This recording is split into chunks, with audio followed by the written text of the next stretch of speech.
Baik, assalamualaikum warahmatullahi wabarakatuh.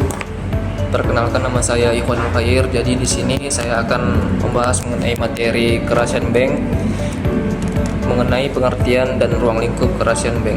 Jadi menurut Undang-Undang Perbankan Indonesia, khususnya pasal 1 angka 28 dan pasal 40 Undang-Undang Nomor 10 Tahun 1998, kerahasiaan bank adalah kewajiban bank untuk menyimpan rahasia mengenai segala keterangan nasabah, kecuali dalam keadaan tertentu yang diatur secara khusus oleh undang-undang. Artinya, informasi yang diberikan nasabah kepada bank, baik identitas pribadi, data rekening, maupun transaksi keuangan, tidak boleh diungkapkan kepada pihak manapun tanpa dasar hukum yang jelas. Selanjutnya yaitu ruang lingkup kerahasiaan bank, yang meliputi yang pertama, identitas nasabah, seperti nama, alamat, nomor rekening, dan dokumen pembukaan rekening. Yang kedua, saldo dan mutasi rekening, yang termasuk di dalamnya yaitu riwayat transaksi, tabungan, giro, deposito, maupun pinjaman. Dan yang terakhir, informasi simpanan atau pinjaman yang bersifat rahasia seperti besaran kredit, jaminan, atau kondisi keuangan nasabah. Selanjutnya kita masuk ke pengecualian terhadap kerahasiaan bank. Jadi perlu dipahami bahwa kerahasiaan bank tidak bersifat mutlak. Artinya ada beberapa kondisi yang secara tegas diatur oleh Undang-Undang Perbankan, di mana bank diperbolehkan membuka informasi nasabah. Adapun kondisi pengecualian tersebut antara lain, yang pertama, permintaan tertulis dari nasabah sendiri. Jadi nasabah dapat memberikan izin tertulis kepada bank untuk membuka informasi rekeningnya kepada pihak terkait. Yang kedua, perintah pengadilan untuk kepentingan perkara perdata atau pidana. Jadi jika ada proses hukum, hakim dapat memerintahkan bank untuk memberikan data nasabah yang relevan sebagai alat bukti. Yang ketiga, permintaan pejabat pajak.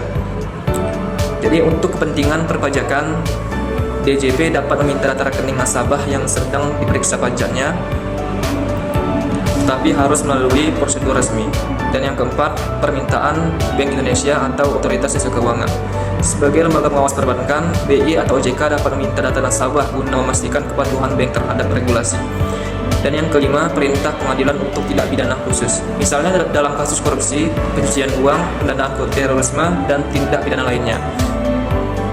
Dan yang terakhir, proses pewarisan.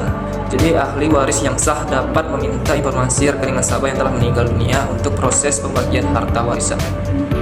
Baik, nama saya MP Helmi. Saya akan melanjutkan materi bagian 3, yaitu sanksi terhadap pelanggaran rahasia bank. Nah, di sini mengapa sanksi itu penting? Karena sanksi ini bukan sekedar hukuman, tapi juga bagi dari mekanisme penegakan regulasi etika. Nah, dari sanksi ini bertujuan memberikan efek jerah, memberikan kerugian, dan menjaga integritas dalam perbankan. Nah, saya akan menjelaskan poin-poin hukum yang relevan sebagai dasar sanksi. Bisa kita lihat di PPT terdapat poin Undang-Undang Perbankan, Undang-Undang dalam nomor 10 tahun 1998, pasal 40 menyatakan bahwa bank wajib merahasiakan keterangan mengenai nasabah, penyimpan, dan simpanannya. Pelanggaran terhadap ketentuan ini dapat dikenai sanksi pidana, penjara, dan denda. Nah, bagian poin kedua yaitu Undang-Undang P2SK, perlindungan dan pemberdayaan konsumen keuangan. Nah, pada bagian ini, individu yang tanpa izin memaksa bank untuk mengungkap keterangan rahasia bank diatur pidana paling singkat 2 tahun dan paling lama 4 tahun, serta denda minimal 10 miliar hingga maksimal 200 miliar. Selanjutnya, bagian ketiga yaitu peraturan OJK atau POJK terbaru. OJK telah mengeluarkan POJK nomor 44 tahun 2024 tentang rahasia bank sebagai pedoman baru bagi bank dan pihak yang berwenang meminta rahasia bank. Selanjutnya, sanksi administratif. Bank yang lalai dapat dikenai denda oleh regulator, teguran tertulis, pembatas aktivitas, atau pencabutan izin usaha dalam kasus yang parah. Selanjutnya, tuntutan perdata atau ganti rugi. Nasabah dapat menggugat bank berdasarkan perbuatan melawan hukum atau kelalaian dengan tuntutan kompensasi atas kerugian. Kasus pengadilan pernah terjadi di Bank BCA cabang Borobudur, Malang, di mana nasabah menggunakan yang dimana nasabah menggugat bank karena bocor data nasabah ke pihak ketiga. Selanjutnya yang terakhir, sanksi internal. Karyawan atau pejabat bank yang terbukti membocorkan informasi dapat dikenai sanksi di internal bank, peringatan, pemecatan, pengurangan insentif, dan penonaktifan. Meskipun ini tidak terlalu diatur khusus dalam undang-undang, tapi praktik manajemen risiko bank. Perkenalkan, nama saya Putri Sari Arafah. Saya akan melanjutkan membahas tentang studi kasus yang pertama, yaitu kasus bank di Swiss, yaitu negara Swiss terkenal dengan aturan Swiss Banking Secrecy Law, yaitu sejak tahun 1934 yang melindungi rahasia nasabah secara ketat. Namun, kasus UBS Bank tahun 2009 menunjukkan bahwa kerahasiaan tersebut tidak lagi absolut, yaitu pemerintah Amerika Serikat berhasil memaksa bank UBS membuka data ribuan nasabah yang terlibat penghindaran pajak.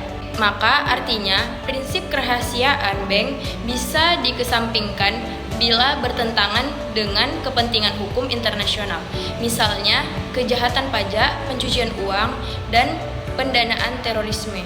Contoh kasus kedua yaitu Singapura Bank BSI, yaitu pertama penemuan skandal pencucian uang terkait dana dari satu Malaysia Development Berhad atau 1 MDB menarik perhatian dunia.